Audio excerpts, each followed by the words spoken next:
গণহত্যা হচ্ছে তার বিরুদ্ধে প্রতিবাদ জানাতে গিয়ে নিজের শরীরে আগুন জ্বেলে দিয়ে প্রতিবাদ করেছেন এবং বলেছেন যে তিনি ফিলিস্তিনের স্বাধীনতা চান।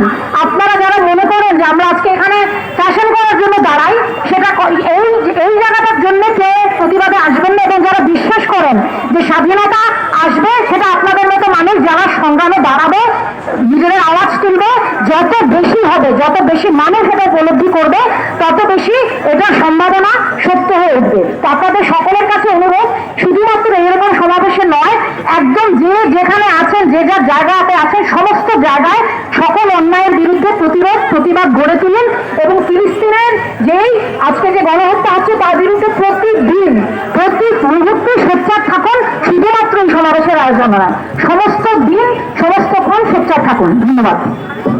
সংগ্রামী বন্ধুগণ, আমাদের মাঝে উপস্থিত থেকে আজকের এই সমাবেশের সংহতি জানিয়েছেন কোলগেট বিশ্ববিদ্যালয়ের অধ্যাপক নাবিন মুর্শিদ, আমরা তাকে ধন্যবাদ জানাই। আমাদের মাঝে আরো উপস্থিত আছেন সাংবাদিক সাইদা গুলজুক, আমরা তাকে ধন্যবাদ জানাই।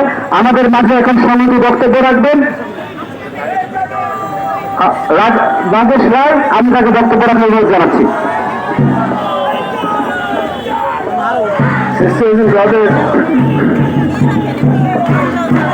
আমি ইংলিশে কথা বলবো, because I hope that my words can reach all the people in the US Embassy here.